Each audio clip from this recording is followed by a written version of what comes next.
Well, welcome everyone, and thank you for joining us today in our session as part of the AIEI webinar series on balanced mix design.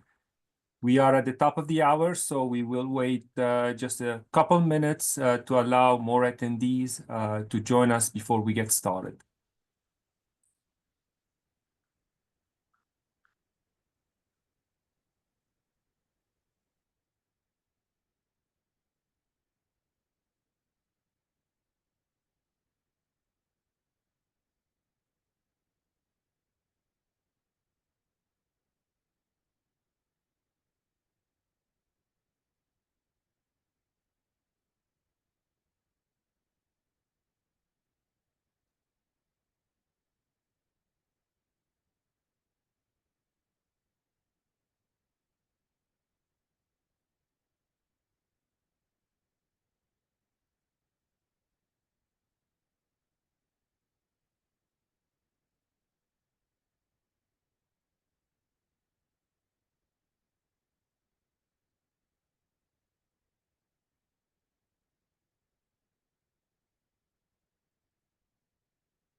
Again, welcome everyone. This is session 3 of 5 of our webinar series, focusing on the balanced mix design, specimen fabrication.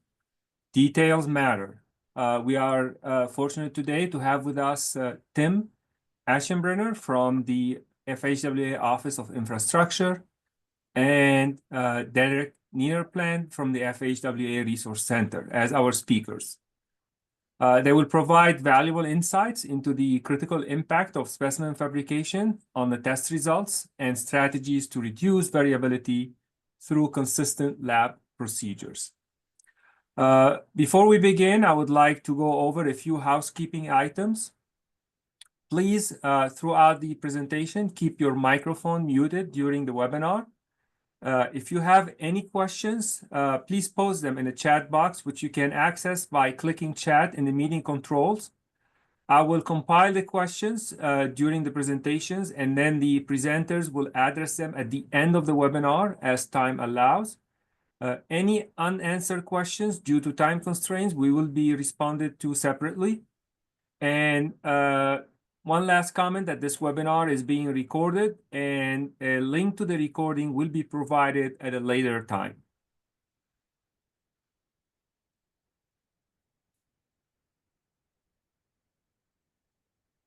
So a quick recap, our first session back in February covered the BMD implementation planning.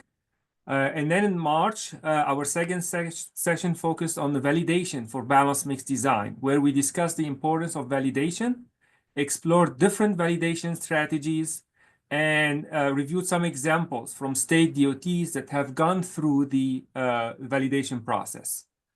Links to the recorded webinars are shown on the slide, and I will also be posting them here on the chat box shortly. You should be able to see them in the chat box. Those two webinars are from, the recorded, the link for the recorded webinars can be found in the chat box. Now, today's webinar will cover key insights on the BMD specimen fabrication.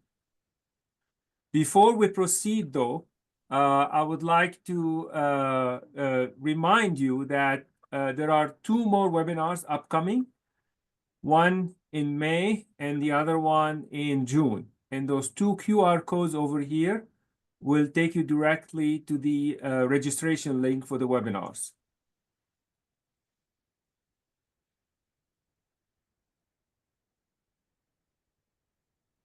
Now, before we proceed, would like to share the following disclaimer. This material is disseminated under the sponsorship of the U.S. Department of Transportation in the interest of information exchange under the co-op agreement number listed.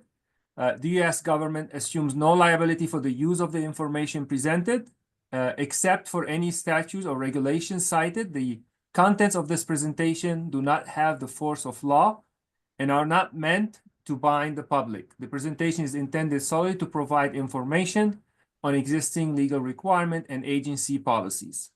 The U.S. government does not endorse any products or manufacturers.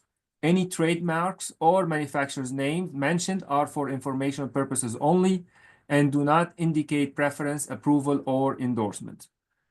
Any references to AASHTO and ASTM standards in this presentation refer to private voluntary standards. Compliance with them is not required under federal law. We also have a slide for you with acronyms and abbreviations that will be used throughout the presentation. I will pause for a moment to give everyone a chance to review them.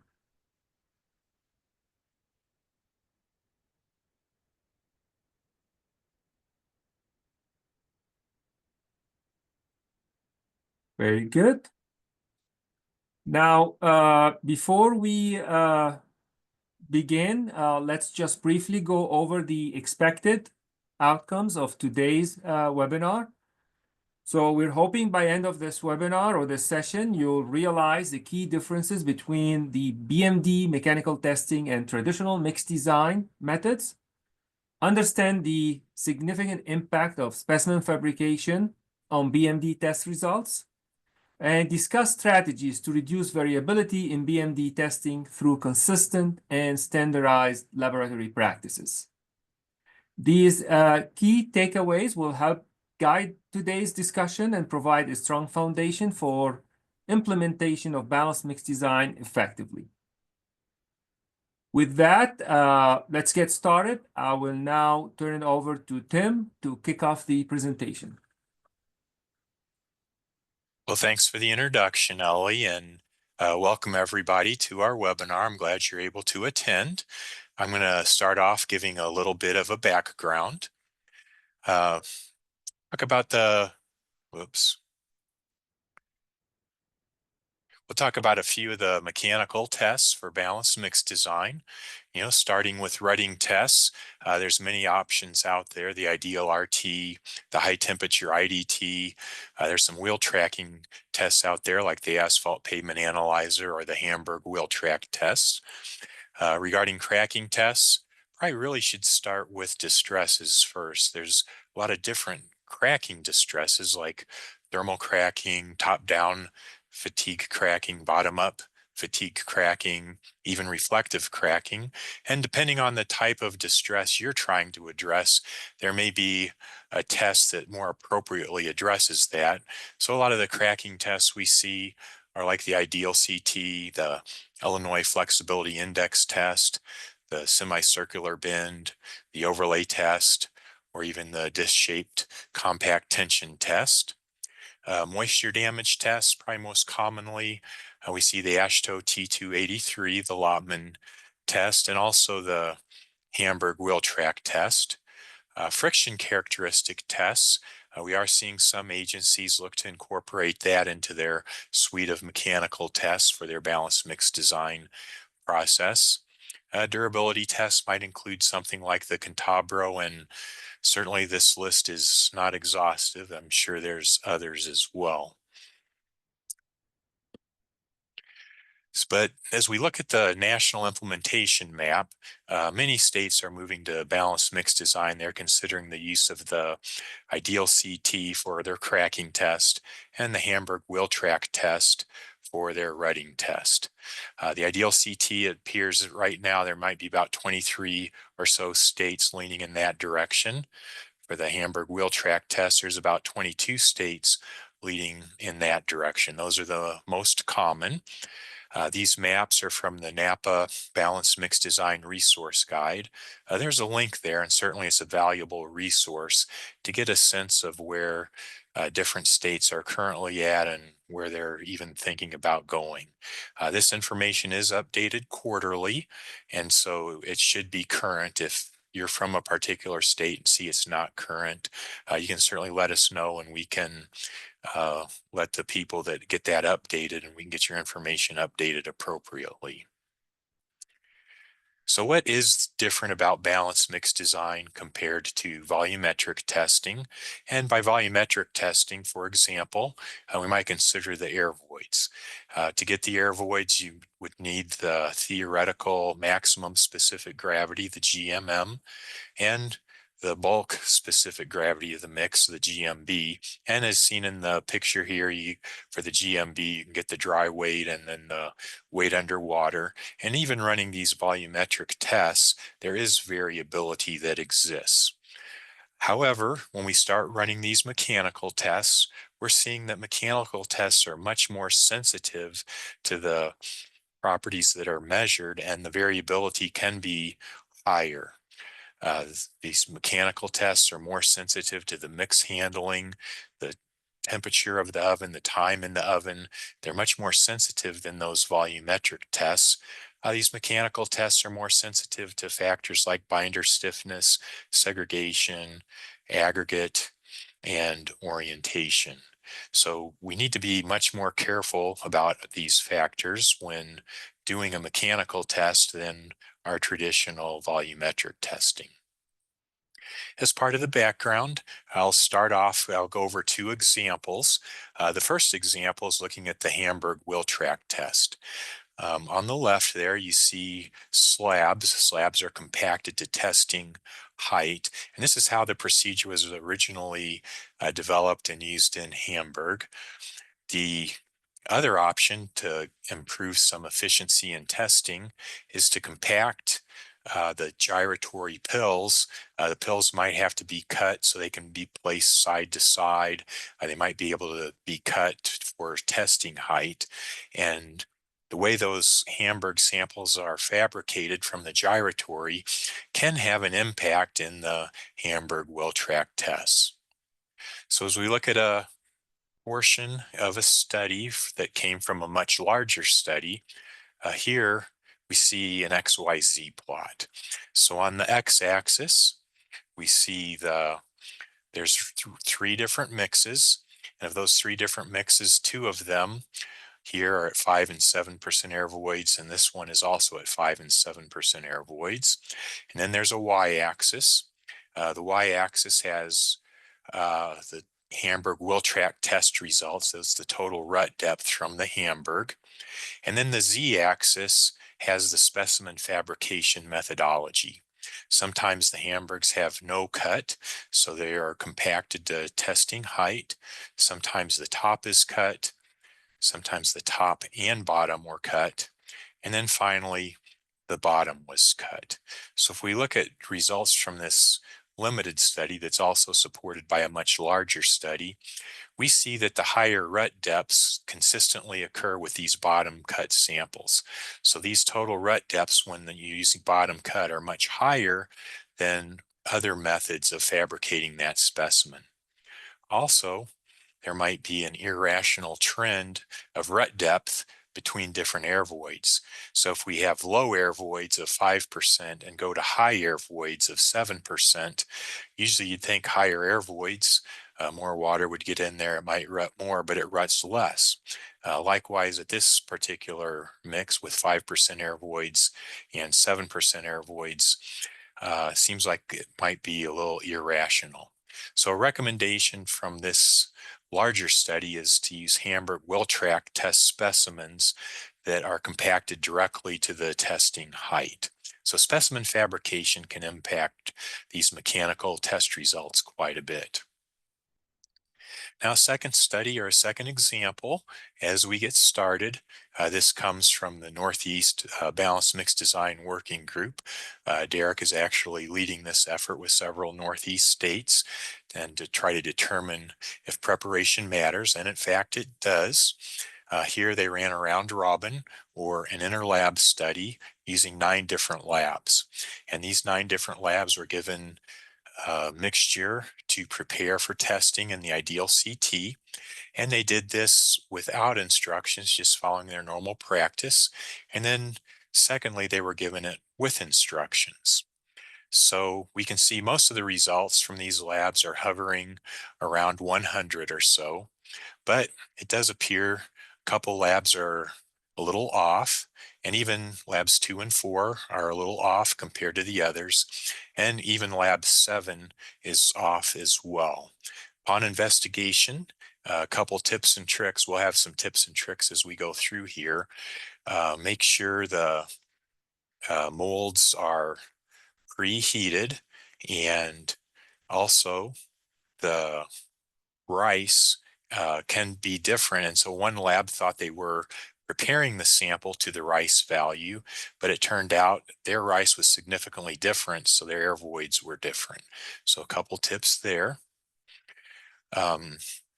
Here we see when there was no instructions, the coefficient of variation was about 39.4, and those are shown in the, looks like the blue are the hashed lines. But a second time when this was run, instructions were provided, and when those detailed instructions were provided, the coefficient of variation almost cut in half, is down to 22%, and those results are shown in what looks like the gray bar. So if we focus in on, say, lab 2, all of a sudden, if they have the same instructions as all the other lab, all of a sudden their results look consistent with the other results. Likewise with lab 4 and even with lab 7. It's interesting to note lab 1 and even lab 9, they didn't have much change. They were priority following practices in which the instructions were prepared. So here we can see how specimen fabrication has a big impact on the test results. And there's also an importance for consistency to have clearly established instructions that are followed. So those are two examples to kind of get us kicked off. And as part of the background, we always like to mention our 8 tasks for implementation of balanced mix design. Today, we're going to be focusing more on a portion of task 4. Task 4 deals a lot with that specimen fabrication, going through some initial training, and conducting interlaboratory studies. So details matter, and hopefully you'll find a few details in here that can reduce the variability that you may be experiencing. With that, I'll turn it over to Derek for the next segment. Thanks, Tim. And thanks everyone for joining us today. Appreciate everyone joining and participating in these in this series of webinars, and certainly a important topic today with specimen fabrication. So what I'm going to cover for just a couple minutes is really break down specimen fabrication. What are the kind of types, if you will, of specimen fabrication that we often have to worry about if we think about that in putting it in bins or something like that? And what are the steps that we go along in that process? Once we do that, Tim will come back and talk about some of those key factors throughout that process that you might want to think about. And again, finally, we'll come back with some challenges and some effective practices that we've seen across the country. So if we think about our objective, kind of again, take a step back, if you will, here. Our goal here is to create an asphalt mixture specimens or multiple, right, that accurately represent the properties and the performance of the mix that will be used in the actual real world. So when we make this, we want it to be, indicative of the overall material that it was sampled from and reflect that performance. We don't want to do something in making this that now somehow changes its properties so that when we do a mechanical test, poke it, prod it, put it under strain, put it under stress, now it's going to somehow behave differently. Okay, so if we think about that's our goal. So we've got many different areas that we need to worry about in getting from a mixture to a specimen. All right. And one thing I should say here, just in terminology and the way we're going to talk about it, is a sample. I appreciate colleague Ishan Dave who kind of brought this up, that I think, when we start talking about these things, we need to make sure we're on the same page. A sample is a amount of material, of mix. That's the material that we've taken off of production or created in the lab. Now we're going to try and create multiple specimens for physical testing out of that sample.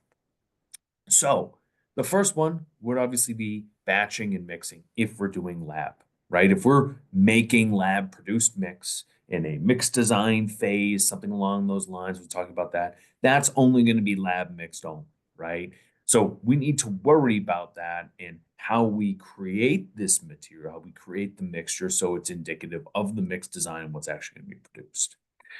We then now need to think about splitting. I say plant mixed only. You still may need to split some of the lab material, but it's probably a little bit more common to mix up material that meet your specific size or mass needs, right? But this is going to be primarily a thing in a plant mixed opportunity where you have a large sample off a truck, off a haul unit, off the site, whatever it is. And now it needs to get split into many different specimens for individual tests.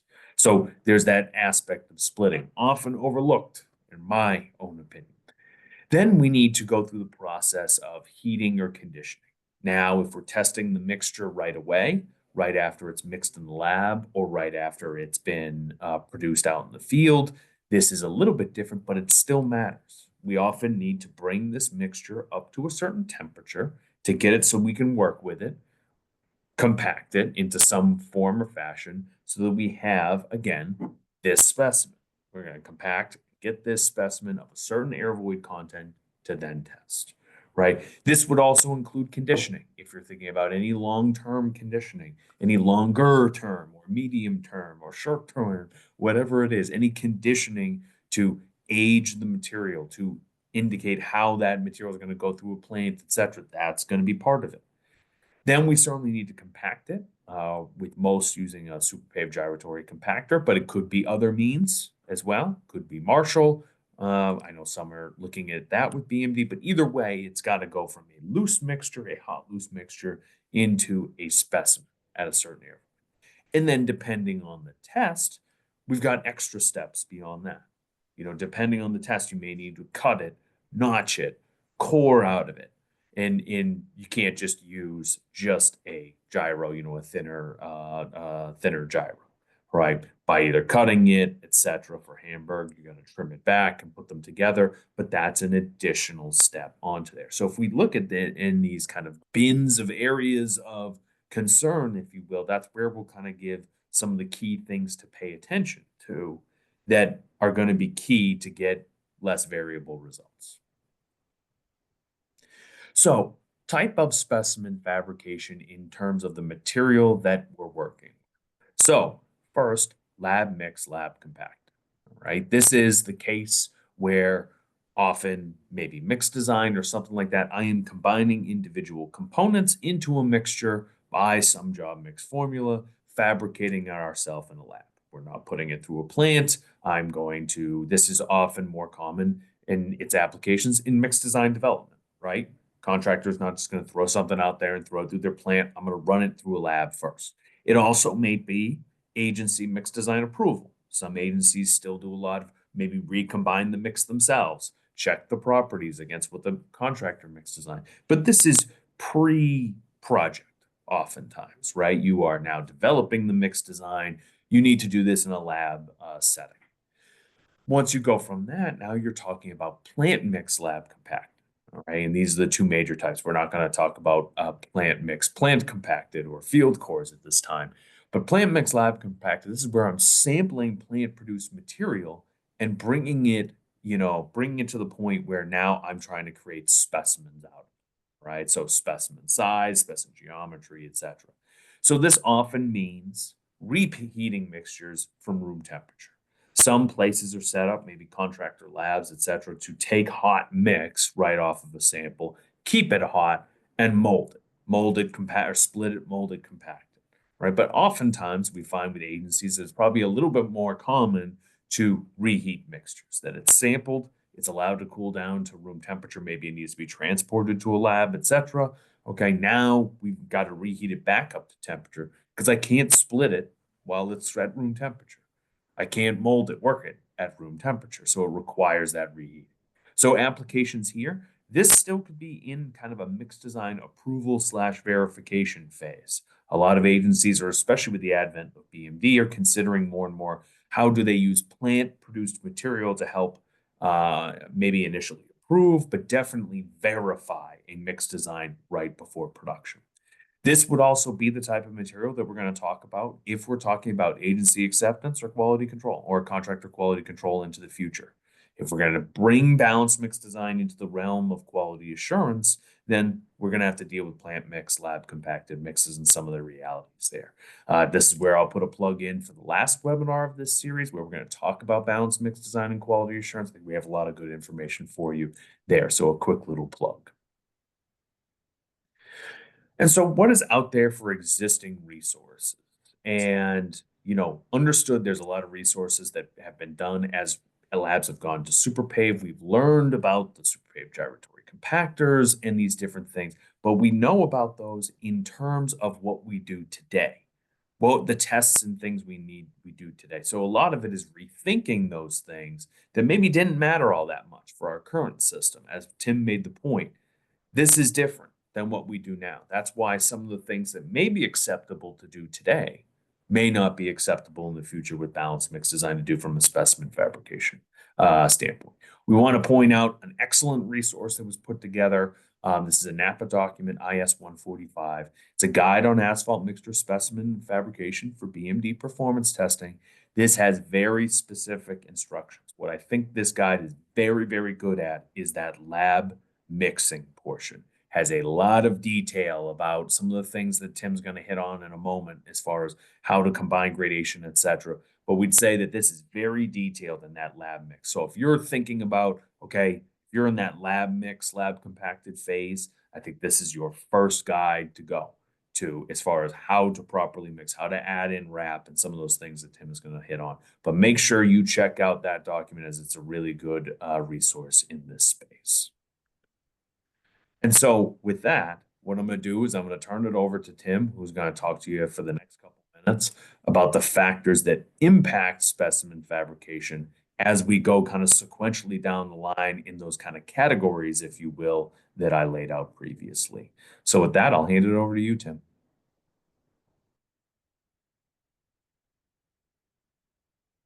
All right, thank you, Derek.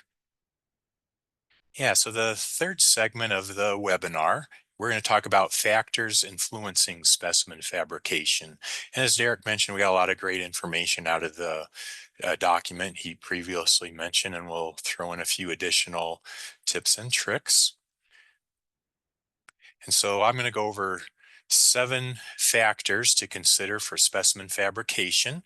The first one is batching and mixing materials. There's several areas of interest here. The first one is representative and homogeneous constituent samples. And by constituent, that's a term we usually use for all the components, whether it's the aggregates, the binder, or any additives. Here, certainly you can start with aggregate processing. Hopefully, as those stockpiles were built, a lot of gradations were taken, so we have a good sense of what the aggregate gradation of each stockpile is. That way, as we batch these smaller specimens, we'll be able to target what's actually in that stockpile by using the average gradation. Another area of interest is drying materials. For drying materials, aggregates can easily and oftentimes be dried overnight in the oven. When wrap is used, we try to avoid putting wrap in the oven. Those are air dried, usually with the help of a fan, and turning the material over on a daily basis. Fractionation, that's something we'll do for the virgin aggregates as well as the recycled materials. For the virgin aggregates, we can certainly improve the accuracy of the final blend by fractionating, getting those large aggregate sizes into their individual size. This can be done down to some intermediate size, which would take a little bit of time, but there are different methods. You can actually break the aggregate sizes down much further into the smaller sizes. That will increase accuracy, but it also takes a lot more effort. Wrap, as you see here, wrap is commonly, for the batching purpose, wrap is fractionated into 2 sizes, usually over the number 4 or the number 8.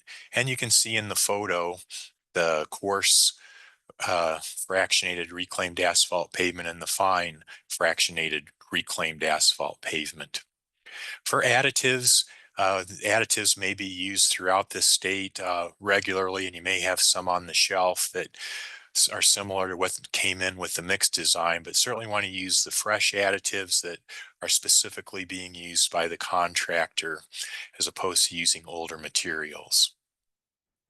And you can see the batching or that fractionation of the coarse aggregate's important, so you get a better chance of getting that representative or homogeneous material. Oh.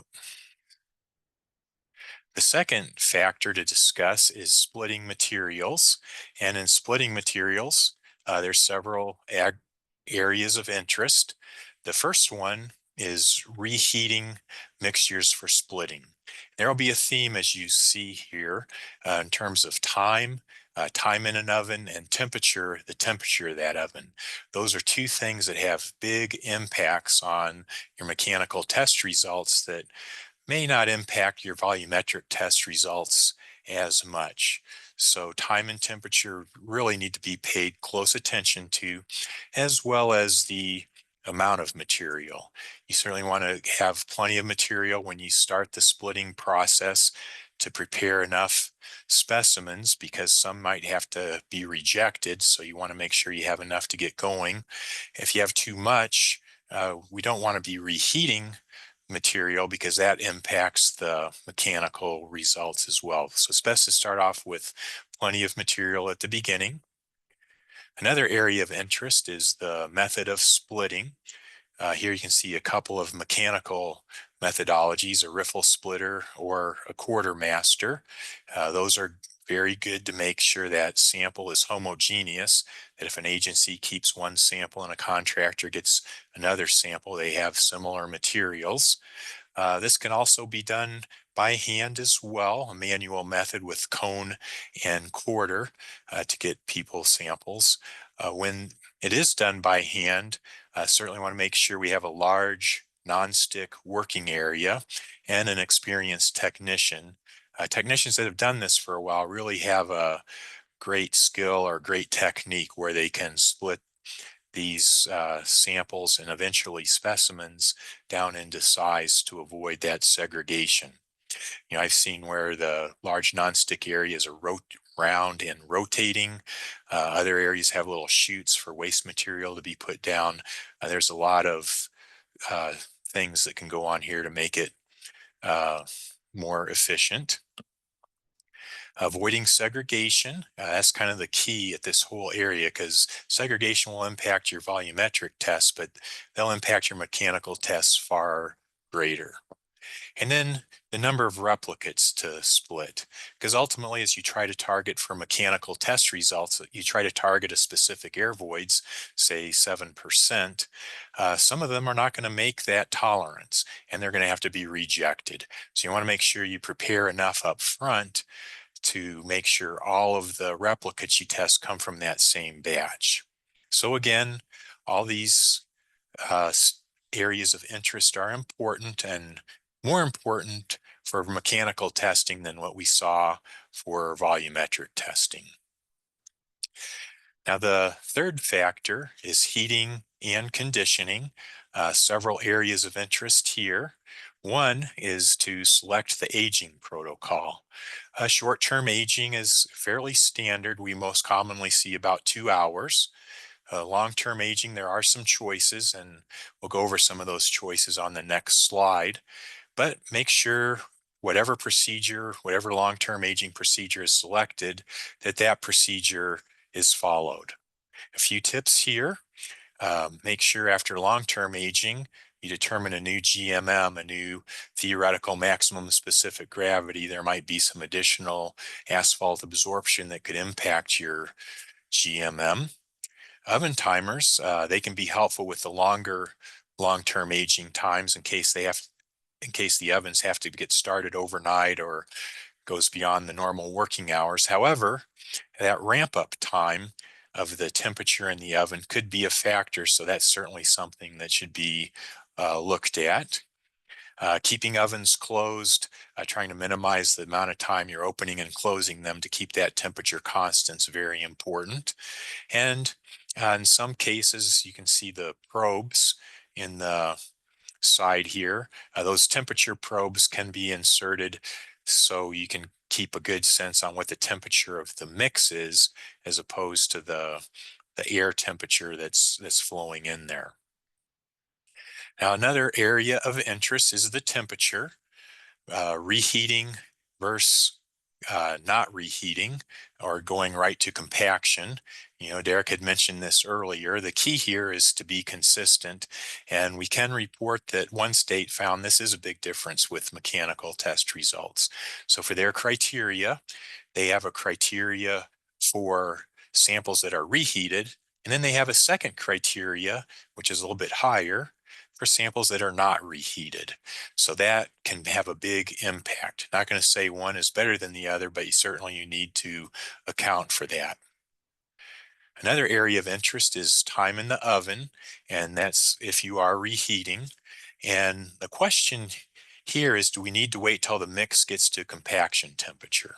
So what we commonly do now for volumetric testing, we set a compaction temperature, and it's usually based on an equiviscous temperature of that binder.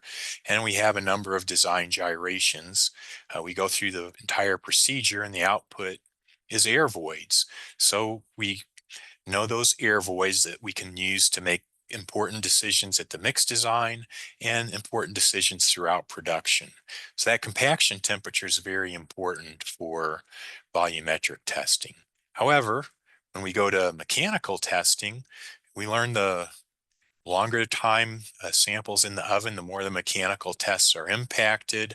If some people are using a longer time or a shorter time, you're going to get increased variability. So what if we just have a set time, for example, 2 hours, and everybody heats that sample up for 2 hours, and at that time compacts it to the target air voids? That set time might be able to reduce variability. Another area of interest is pan size. You think there'd be standard pans out there, but there's a lot of different sizes. Are your pans have a large surface area with very shallow mixture in there? Or do you have a smaller surface area with deeper material? With that forced draft oven, that blowing air over the sample, you're going to get a lot different results depending on your pan size. Of course, stirring of the mixture, want to make sure we're very consistent. And then finally, sequencing the loading of ovens. So for example, if you're going to prepare 6 gyratory compacted pills, you don't want to put all 6 pans in at the same time, because you'll take the first one out to compact, and by the time you get to the 6th one, that will have been in there very, very long, and you're going to get very different mechanical test results. So sequencing the loading of ovens is an important consideration. Fourth factor in looking at fabricating these samples and specimens is aging.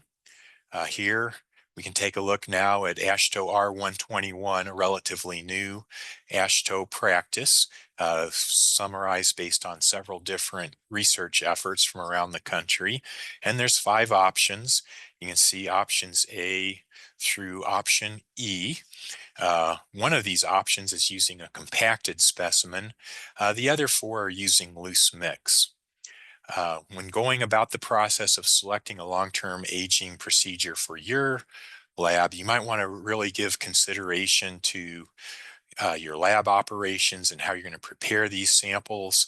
You might give consideration to oven needs. You know, the longer the long-term aging time, the more space you're going to need in these ovens, and that's going to be something you'll have to consider.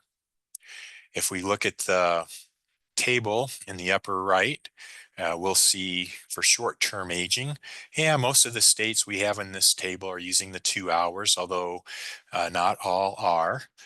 For long-term aging, we see most of the states are using the loose mix or the uncompacted mix, although some use compacted. And when it comes time to looking at the method, the R121 method, most are using method D, but not all are. States have selected different long-term aging protocols, and probably for some good reason, as the climate's not always the same in the northern to the southern part of the United States. A fifth factor comes to us regarding compaction. There's several areas of interest here. One is adjusting the mix that you're compacting to a target mass. Target mass is helpful to try to meet a certain air void requirement. If you happen to know the height you're compacting to and then that maximum theoretical specific gravity, if you know the GMM and a correction factor, and Derek will discuss a tool later on to help with that, you can minimize the reject rate of these specimens. When you're trying to target 7% air voids, and some are not going to make it. Early on, I heard as high as 50% reject rate, but with careful planning, you can lower that quite a bit. Some tips and tricks here. When you look at your target mass, are you looking at that mass in the mold, or are you looking at that mass in the pan? Also, when you target a certain mass and compact to a height, you normally don't keep a track of gyrations. So do gyrations matter? Well, a tip is to keep an eye on that. You know, if the gyrations are near the end design, that's great. But if they're extremely low, or maybe you get to a locking point situation, they're extremely high, that's something that would definitely be worth investigating. Next area of interest is a transfer device between pans to molds. Don't go right from the pan to the mold. This is a funnel here that we have in the photo, but there's different devices that are out there. And be sure to preheat the funnel and the mold at least 30 minutes. It's good to have multiple molds available so you can start the next sample while that mold has been preheated and is hot. By the time you compact specimen 1, that mold is probably going to have cooled off, so you can go to the oven and get a second mold and keep your productivity up. As you go through this process, be sure to check your gyratory setting, because again, we're going to go to a height and not a number of gyrations, so you want to make sure that's set properly. And then the post-compaction cooling. So as you get ready to extrude your specimen from the mold, amount of cooling can impact that, so the extrusion does not impact things too much. So you want to be careful and extrude it promptly for productivity reasons, or do you want to let it take longer? There's certainly different techniques available there. A sixth factor is cutting, notching, and coring, and some areas of interest here come to the precision of that specimen fabrication equipment. Here we see a saw that one agency uses because they're preparing these overlay test specimens. And so they have a jig, and the jig is set up so they can very precisely come up with these specimens from a gyratory plug, do it precisely and efficiently. Here we have a saw that's set up with a jig, and the jig is set up to prepare the Illinois Flexibility Index tests. You have to saw that compacted gyratory puck in half and then also notch it. And how that is done can impact those mechanical test results greatly. So having a jig is very helpful. And if you're going to do a disc-shaped compact tension specimen, you're going to need coring, and here's an example of a coring apparatus as well. Probably most commonly, the Hamburg wheel track test specimens go through a specimen fabrication, but as we mentioned earlier, we're recommending compacting those to testing height, but you still probably have to saw off the edges of those gyratory pills so the pills can fit together side by side. And the seventh factor is storage. Certainly some areas of interest here. Where is the storage room? Do you have an outside shed? We know it can get pretty hot in the summer in that storage shed, and depending on where you are in the country, the humidity can have a factor. So temperature and humidity of storage location can have a big impact, as opposed to if you're storing them inside the lab. Loading of specimens during storage. Certainly we encourage to lay those specimens flat on a table, avoid stacking them or laying them on their side. And then lag and dwell time. So lag is sample from the time you get your sample to the time you do your mechanical test. That would be lag. And then lag is from the time you sample to the time you compact. So lag is sample to compaction. And then dwell is from the time you compact to the time you run your mechanical test. Now, the impacts of lag and dwell are not commonly known. Sometimes we've seen some big differences in mechanical test results. Other times they're small. Generally speaking, the lag time, the time from sampling to compacting, could be a bigger issue than dwell. And as long as dwell's within 1 or 2 weeks, seems like you can get acceptable repeatability as opposed to the lag time. So yeah, one more time, lag is from sampling to compacting, and dwell is from compacting to the mechanical testing, and lag could have a bit of a bigger issue. So in summary, went over 7 factors, some tips and tricks associated with each one. And as discussed, these mechanical tests are certainly more sensitive to these factors than volumetric tests. Of course, volumetric tests are sensitive as well, but just not as sensitive. For the most part, there's not really a right way or a wrong way. In most cases, it's important to just be consistent. The more consistent you are, the less variability there will be. And also, as you make decisions about the specimen fabrication procedures, it's good to consider practicality of your lab operation. I remember when we first were doing gradation and asphalt content and we tried to make the change to volumetric testing. Nobody could get volumetric tests to match, if you can believe that. We had to set up a procedure, getting 5 samples, splitting them. So the contractor had 5 splits and the agency had 5 splits. We have to go through a whole check testing program of volumetric testing before we could get going on the project, because it seemed like volumetrics were just so variable. It seems like we've overcome that to the most part, but it looks like we'll be going through processes like that again as we look at specimen fabrication for these mechanical tests. So with that, I'll turn it over to Derek to go over some challenges and effective practices. Thanks, Tim. And so what I'm going to cover is just the end here and talk about, again, what are some of the big challenges that we see in this area, maybe kind of tough areas where you might want to consider some extra attention, and then some of the good practices that we've seen really work out there. What are the things that you can do to make specimen fabrication not this additional variability as much as it needs to be? So some of the challenges, okay, is that we've been doing some of this testing, again, as Tim kind of talked about, is this transition from just asphalt content to the gradation and gradation to volumetrics for a number of years now, especially in some places, that it may kind of feel old hat.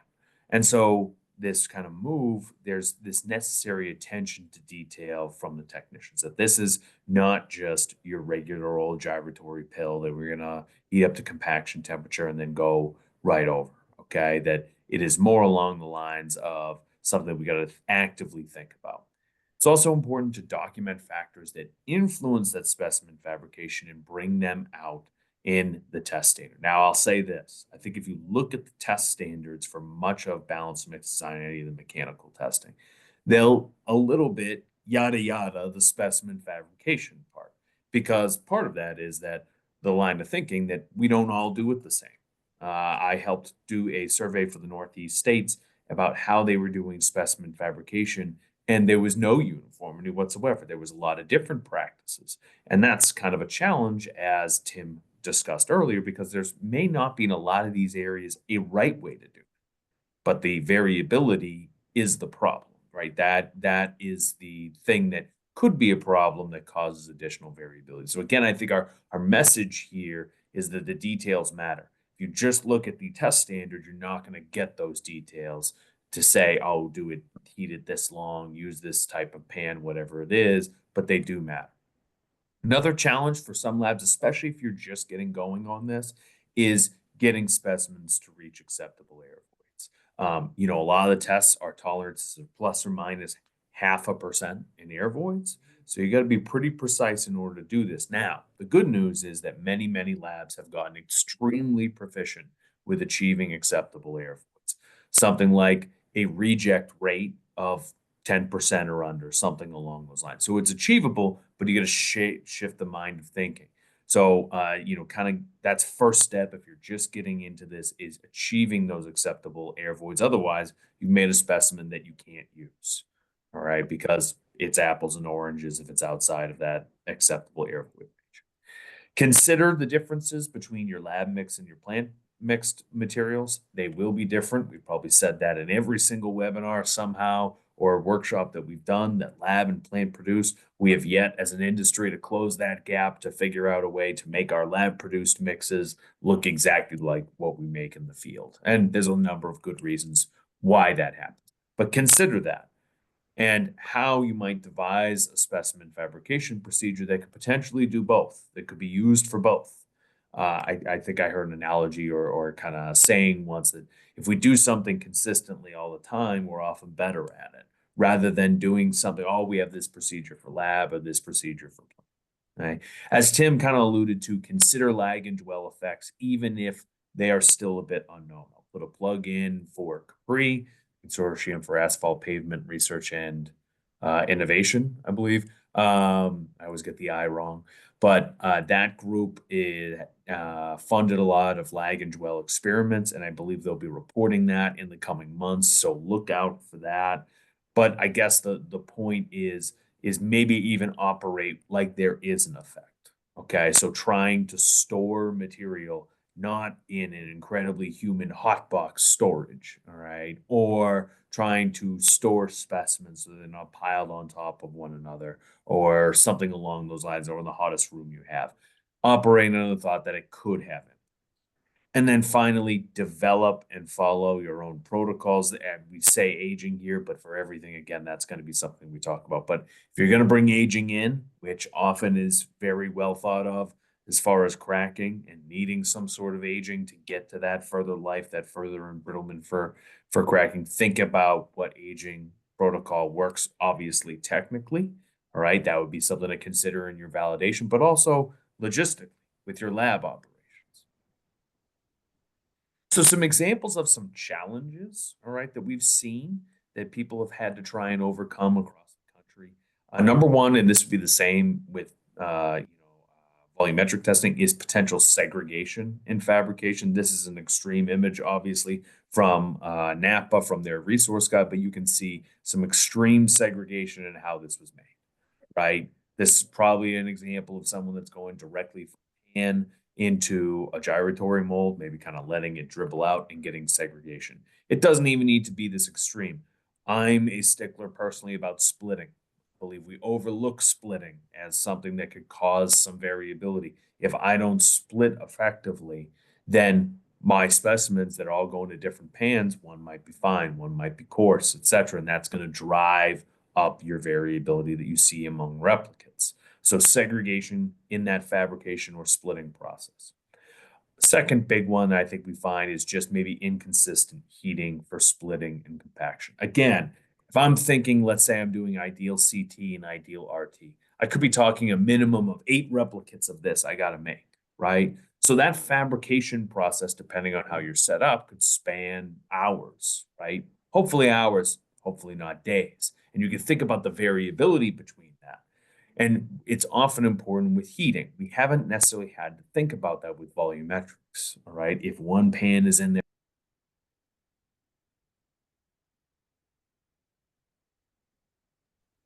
sorry, I think somehow I got muted. As far as GMM or GMB, they don't matter all that much. I'm not saying there's no effects, but in this, it definitely will. An embrittlement of the asphalt material or the binder is going to stiffen that mix up. So if you imagine, we've seen cases where the first specimen that comes out was in the oven for, I don't know, hour and a half. The last specimen was in there for 4 to 5 hours. Okay, they're going to have vastly different BMD results. All right. Yeah, they were all heated up to compaction, but that kind of line of thinking, that's a big one, I would say, especially when it comes to the cracking test. And then finally, what I alluded to earlier, specimens not needing air voids. All right. No one wants, no technician, no lab wants to spend time making this puck. You test it and it's at 8.5% air voids and you're supposed to be 7%. Feel like you kind of wasted your time, right? So in a ways to find it that we can more efficiently increase productivity and make specimens that meet air voids. So some effective practices I want to highlight as we're kind of nearing the end of our presentation. We'll get to your questions, so feel free to add those in the chat.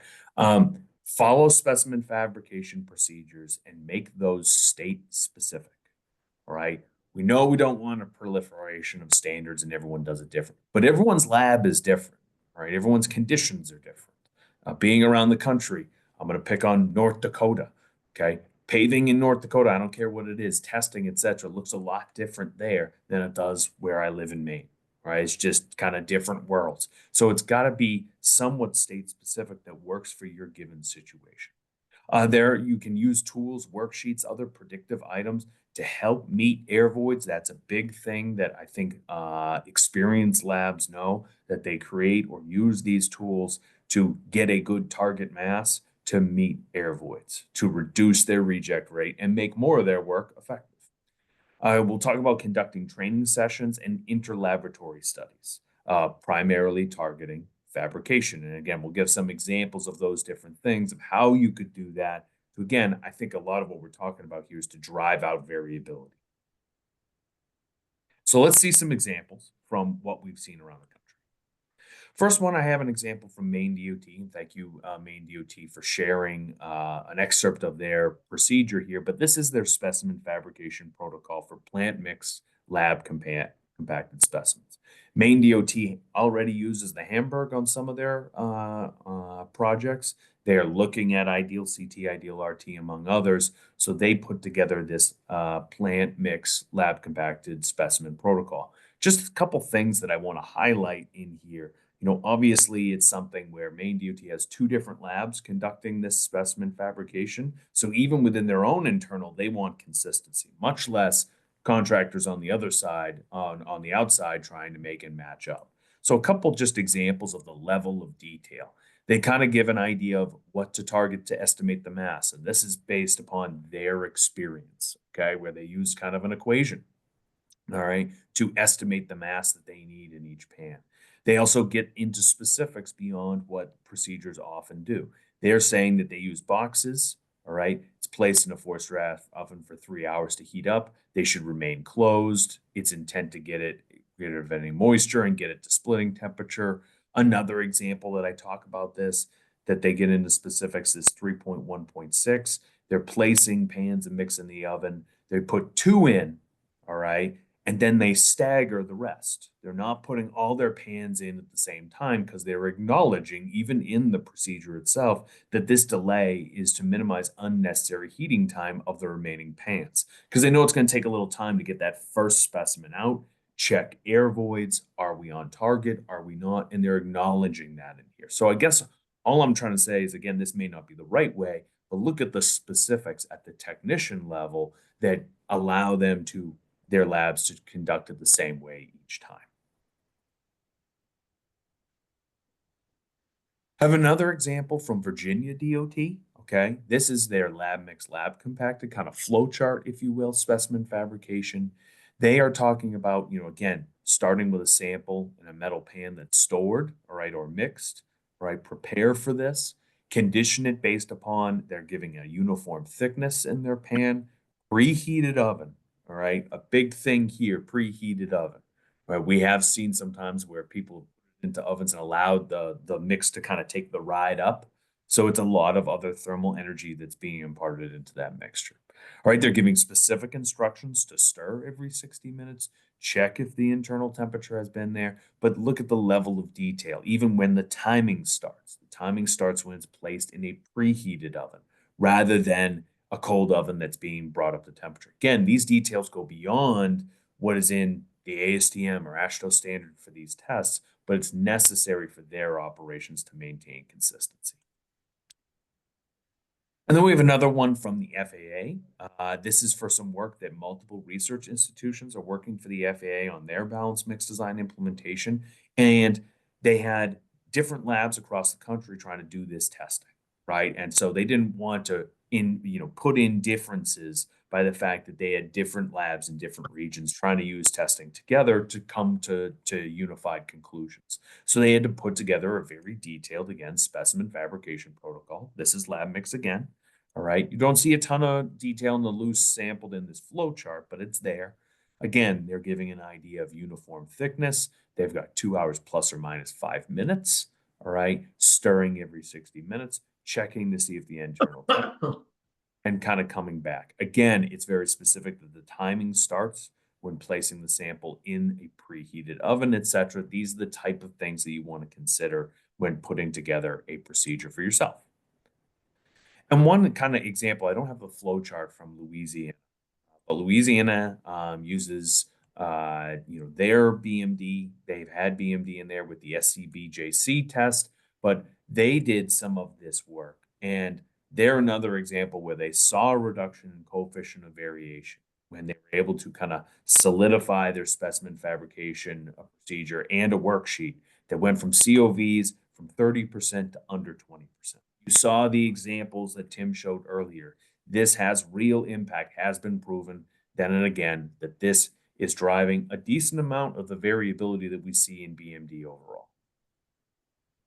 So some of those tools include, spreadsheets or something like that to estimate that target mass, a trial weight, if you will, right? So this is one from the National Center for Asphalt Technology, or NCAT. Again, I've seen some agencies make their own, right, where they put in some values that they get over time and it tries to predict what your target mass is. And what this is good at is, I remember in some of the labs I've been a part of, when they first started doing this testing, their first trial mass wouldn't even be close, right? They try a trial mass, they're trying to hit 7% error voids, they completely miss, right? Off by 3%.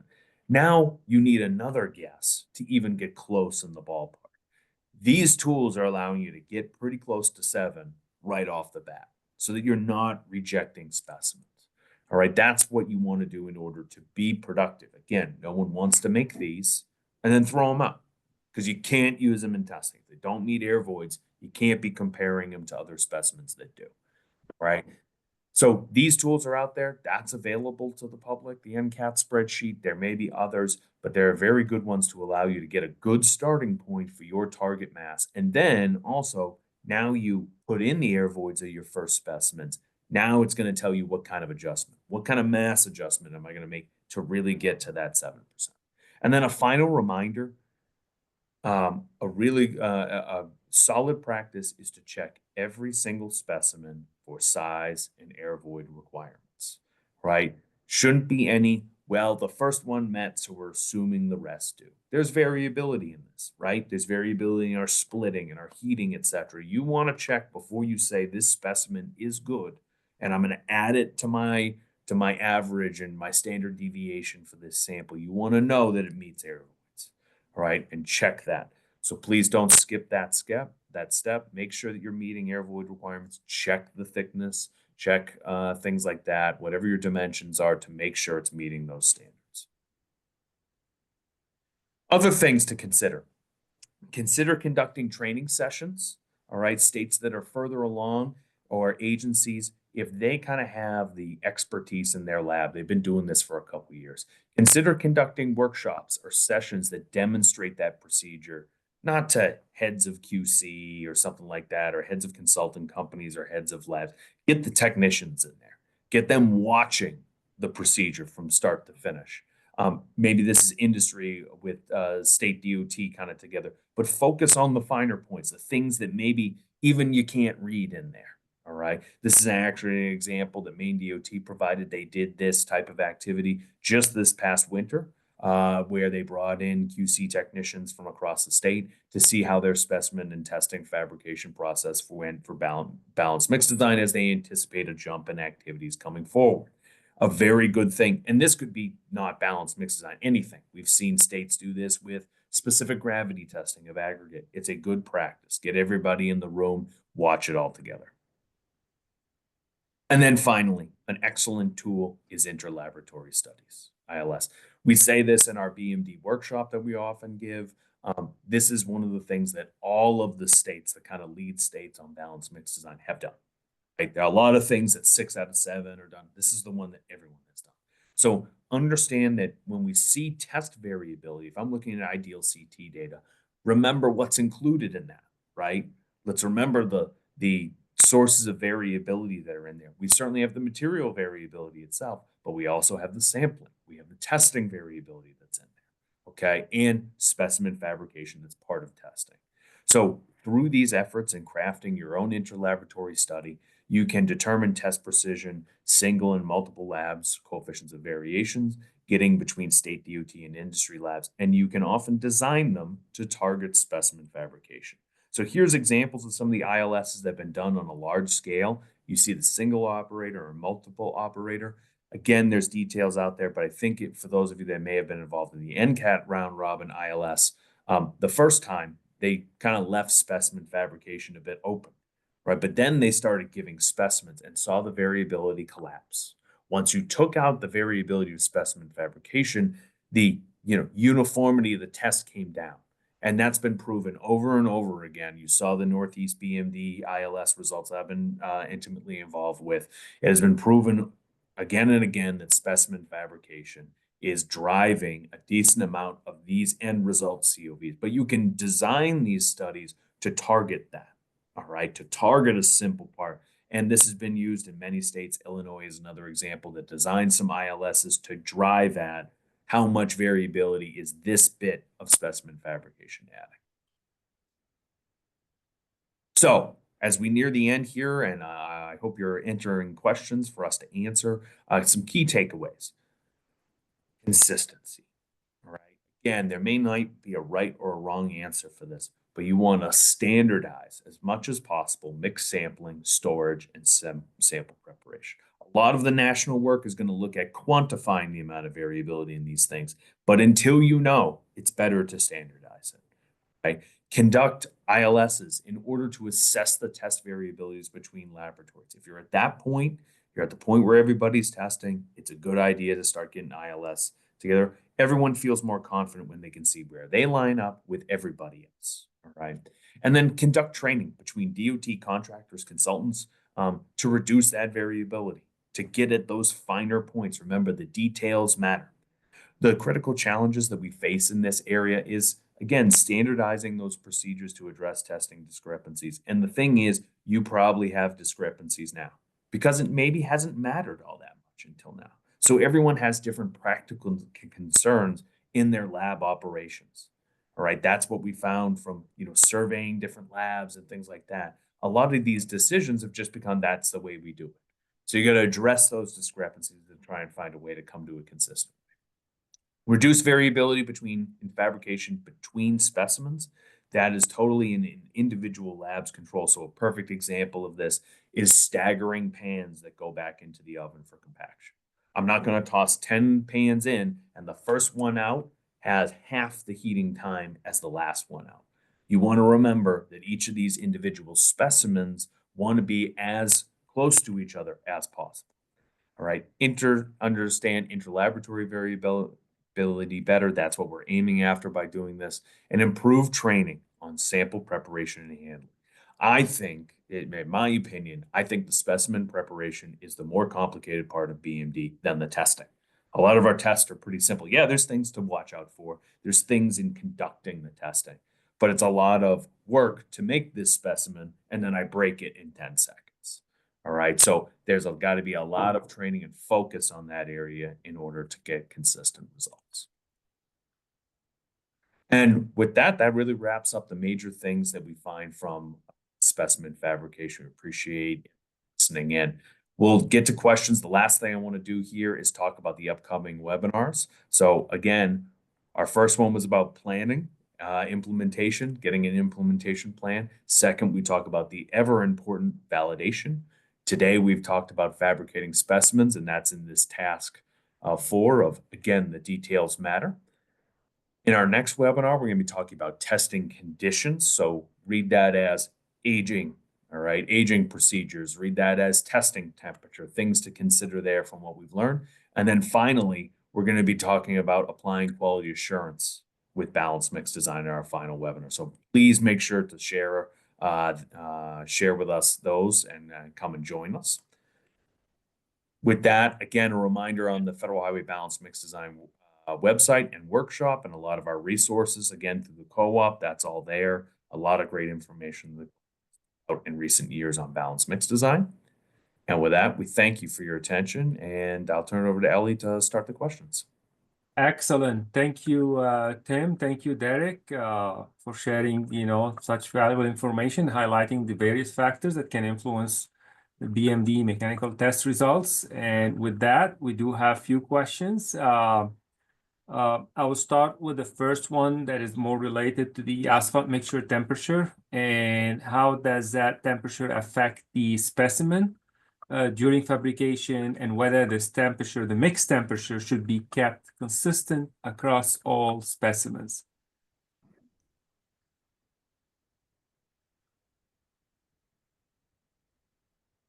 So I think if I understand correctly, Ellie, when you're talking about mixed temperature, you're talking about like oven temperatures heating up, etc., that kind of thing, or just so I understand correctly. Well, I think the question wasn't there, but I think when you, especially if you're doing hot compacted, and you get the mix directly to the lab and you want to compact, you may get it at a different temperatures. So I think, yeah. Yeah, so I mean that's some of these differences that I think we're kind of talking about. Is there's a lot different between getting it hot compacted back immediately, and you're not reheating it back up, right? You're not allowing it to cool off and then reheat it back up. So if you think about the thermal energy that's imparted to that, no matter what the initial mix temperature is, whether it's warm mix or hot mix, there's a difference between them. That's going to definitely be different. The one thing that I do think we need to remember about the temperature, and this is just kind of my feeling, that we need to remember that often when we're compacting for BMD specimens, to date, we think about temperature as being incredibly important because we are compacting to gyrations. So that gyratory, most of the time, is imparting a certain amount of force, and the temperature will certainly make a big difference in how the mix reacts to that. For BMD, we're compacting to height. So if it takes 20 gyrations, 30 gyrations, 40 gyrations, 50 gyrations, the temperature may not be as critical. So that's kind of been beat into our head a little bit in order to bring variability in compaction or gyrations down, right? That's kind of been beat into our head for the last 20 to 30 years. We almost maybe need to unlearn that may be a little bit less important. It's more about the amount of heat or the amount of temperature in there. So I don't know if that answers it all, but I hope it does. Very good. Thank you, Derek. On a related question on slide 23, which is basically regarding the oven time, the question whether there's a difference in aging effects between heating a mixture in a box versus heating it in a loose state. And then when material is heated in an enclosed box, should this be considered part of the aging process? So I'll start. I think the answer to a lot of the questions doesn't matter is we don't know. It certainly could. I think if you imagine maybe, mix in a pan with a cover off and you stirring versus mix in a 5-gallon bucket, the amount of airflow, the amount of exposure is different.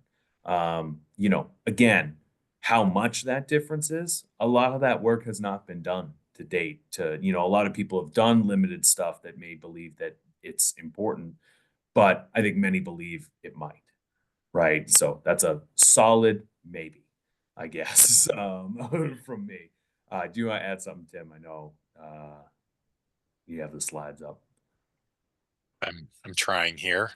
I Yeah. sometimes have trouble sharing screens in my new environment. I've got to go down the hall to the conference room that I'm not familiar with, uh, but I'd agree with Derek in terms of a solid maybe, and trying to find a consistency, and then knowing how your lab is set up, and then there's contractors' labs that are set up, and then of course you have labs not only in your headquarters but your districts.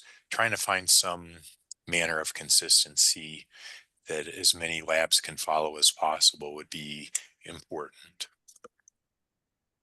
And I'll add to what Tim said, just to say that, is it aging? I would say, in many studies that have looked at hot compacted, right, it's never been cooled down versus reheated. Yeah, you're adding some sort of aging to pretend like you're not adding aging by heating it up to splitting temperature and then hitting it up to compaction temperature. You're adding some.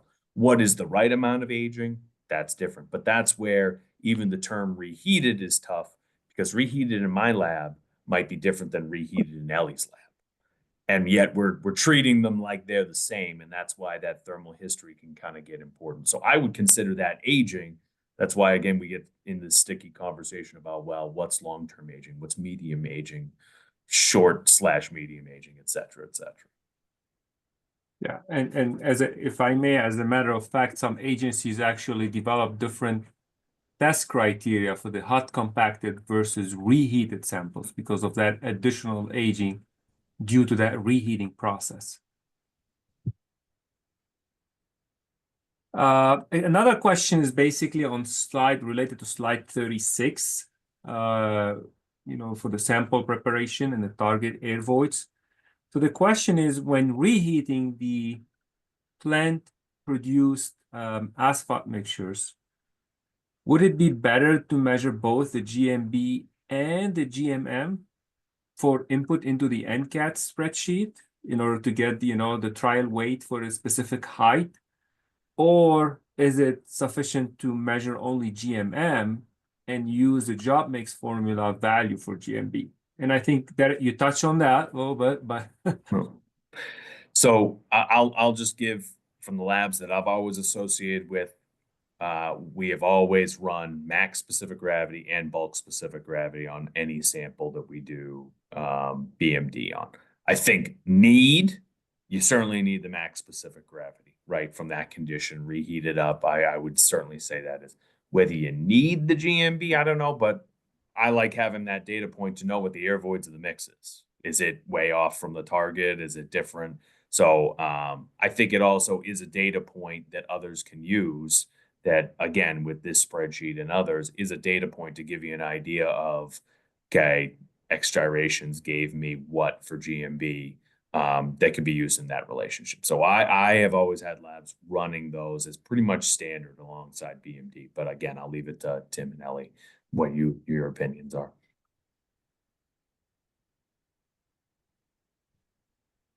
Yeah, I would have nothing to add on that, Derek. I think that sounds like a prudent. I couldn't add anything on to that. I think Derek, as you mentioned, at the end of the day, is measuring at the end when you compact your specimen, what is that GMB to get the appropriate air voice is the critical part, right? Yep. And I'll say operational wise, this certainly is a discussion with quality assurance in the future. But I know a lot of labs that we've always kind of done max specific gravity and bulk specific gravity reheated as close to production as possible. And then that data is there for when you go out and when you do your BMD, whether that's 1 day or 2 days following. You're not going to reheat the same mix. It's a different split or it's a different box or something along those lines. But that's an offer too. It doesn't need to be all at the same time, but the mix has got to have a same kind of thermal history, if you will.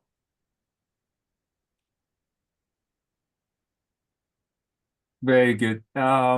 I mean, there's a question related more into the mixing process and then the unit used during the mixing process, whether there are differences between using, the Hobart or the bucket mixers or any other, temperature control mixing units.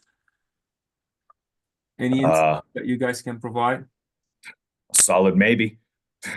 Again, I think we could probably create a list on this webinar of 20 things that we don't know whether it matters or not. I think the key thing that I'd impart is that I think it behooves everyone in the lab mixing process to do whatever you can to make it as close to plant mixed material as possible. Why do a lab mix design if it's not going to match what we actually make? I'm a big plant producer because that's what we're paying for. I'm not paying for the lab mix that I made 6 months ago. So I think whatever gets you those results, I think probably everyone has different opinions on that, but I think whatever matches up to what you end up getting in the field, what are those procedures? That's probably the one to target.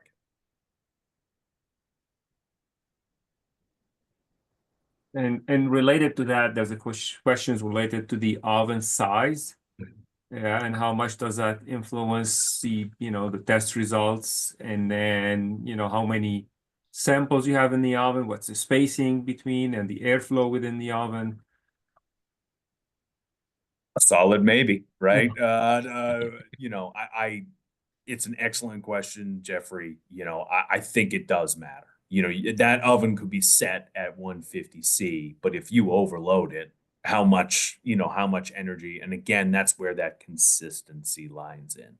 It should almost be like a factory going through that, in the way that I've explained it to technicians under my supervision before, is that you almost don't want to care what the mix is. You're going to do it the same way that you did yesterday as you did the day before, etc. But yeah, I think that certainly it has to matter in some way, an empty oven versus a full oven, or how big it is.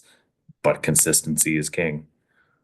Right. And I've seen some, the location within the oven, top, Yes. bottom, front, back, and then you have to do those in your lab and find out what is the variation within your ovens. And then some would require rotating the pans. Yep. Develop some internal procedure or practices on how to do that. So, and those practices can change with the oven itself, right? How old it is versus how new, the quality of the ovens, and so forth. So, very, very valid questions. And even on the Mobile Asphalt Technology Center, the MATSI, we bought these sensors that I can actually place in the pan of mix, and will kind of read out data loggers that are relatively inexpensive that can go in an oven that people will use, again, to check the different parts of their oven. But we've tried putting it in the pan of mix to say, this pan of mix, what was its thermal history and how consistent is it? So those tools are out there. I think you start with how much variability do you have and drive down into the details as necessary. Very good. Now, there's a question related to the number of gyrations when preparing, for instance, in this case, the hamburger wheel tracking test. And one of that question is when they're preparing those samples at the given, compaction temperatures to target air voids, they're getting a very high number of gyrations. And it seems like those are warm mixed asphalt samples. And I think the questions is more related, what could be causing the variability in the number of gyrations? And maybe how does that also influence the BMD test results? Yeah, if it's the question from Nora there, I think, things you might be running into is it could be the potential that maybe the transfer to the mold and everything like that, especially if you're new, it's maybe taking a little bit longer. And maybe if you're operating or heating it up at compaction temperature and it's a really low mix to try to interpret what you're saying by doing warm mix. I assume that means you're doing lower compaction temperatures. You could be kind of reaching a locking point or approaching that with the type of mix that you have. I have seen that myself where mixes are just designed in a place where they seem to gyrate forever to get to height. If air voids is working, then that just might be the way that design is, and it might be on the drier side. But it could also have something to do with it cooling off a little bit before going in the mold. But those are a couple things that pop to mind for me. I don't know, Tim, if you have other thoughts as well. No, nothing I can add. I think it's certainly something to look into if you're getting too few or even too high of gyrations. Something that certainly could impact the results. So I don't know if you have to do some specific investigation on that mix and maybe try different temperatures or something, but you really should look into that. Yeah. Don't just go, oh, I got these number of voids, so I must be good. Just be mindful of the number of gyrations and do a little mini study. And just a quick PSA, that air voids number is only as good as your accuracy in theoretical maximum specific gravity. So hopefully you're not using a mixed design value. Hopefully you're not using a back calculated value. It's a direct test that's done very accurately, because if that's off, everything else is off. So, And I think there's a comment from Tom Bennett related to the test specimen size. And I think you hit on that, Tim, when you discussed the Hamburg wheel tracking test, directly compacting to the size of the specimen or larger specimens and make the cuts. I think that Tom is trying to make the point, same thing is with the ideal CT as well. So eventually the consistency is very important, it's very critical, and then understanding what's the impact of cut samples versus directly molded samples on your BMD test results could be a factor and need to be assessed.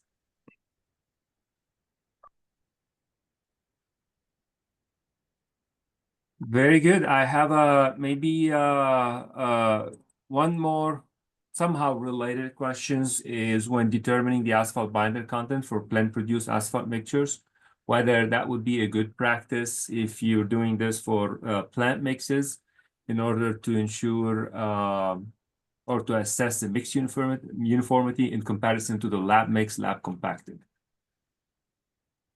yeah, I mean, I think much like the question about, well, should we run GMB? To me, in order to take context out of any balanced mix design result, to me, from that split of the sample, I would want to see asphalt content gradation, GMB, and GMM. That's just me when I wanted to assess a mixture or something like that. So I would think that, again, it's not necessary to run a balanced mix design test on a sample, but I would think asphalt content so that, again, you have some context for what if you get a result you're not expecting or something along those lines. That data point is certainly going to be useful to you. That doesn't necessarily affect the specimen fabrication per se, but I guess the interpretation of the eventual BMD result, I would think that would be useful. And maybe just from a bigger picture perspective, I know, Derek, you mentioned this earlier, but there's the lab mix, lab compacted, and then the plant mix, lab compacted. So you can put all the fabrication information we just discussed and be perfect in both of those situations. But there's going to be differences between lab mixed and plant mixed. The things that are going on in the lab with dry aggregates in your Hobart mixer versus things that go on in the plant with moist aggregates in a bag house. Things are just going to be different, and so I'm not sure how much study you can do to find out what happened, but I would put my weight on what goes on the road behind the paver, and that's the plant mixed lab compacted material, and to expect differences to occur. And personally, I wouldn't spend that much time trying to figure out why they occurred. I just hang my hat on the plant mixed sample. Completely agree, Tim. Completely agree. Very good. I think that will bring us to the end of our webinar today. I appreciate everyone's attending the webinar, and again, thank you, Tim and Derek, for the great presentation and the discussions. And we do have ask our participants to we have a quick survey. We appreciate if you can respond to the survey. There's a link that I just provided in the chat box. We appreciate your feedback. And then we hope to see you again in about a month on May 6th to talk more about BMD testing conditions, like temperatures, maybe loading rate and so forth. So another exciting topic in BMD. So hope to see you again then. And again, thank you everyone, and thank you to our presenters. Thank you everyone for joining us today. Okay, thanks everybody.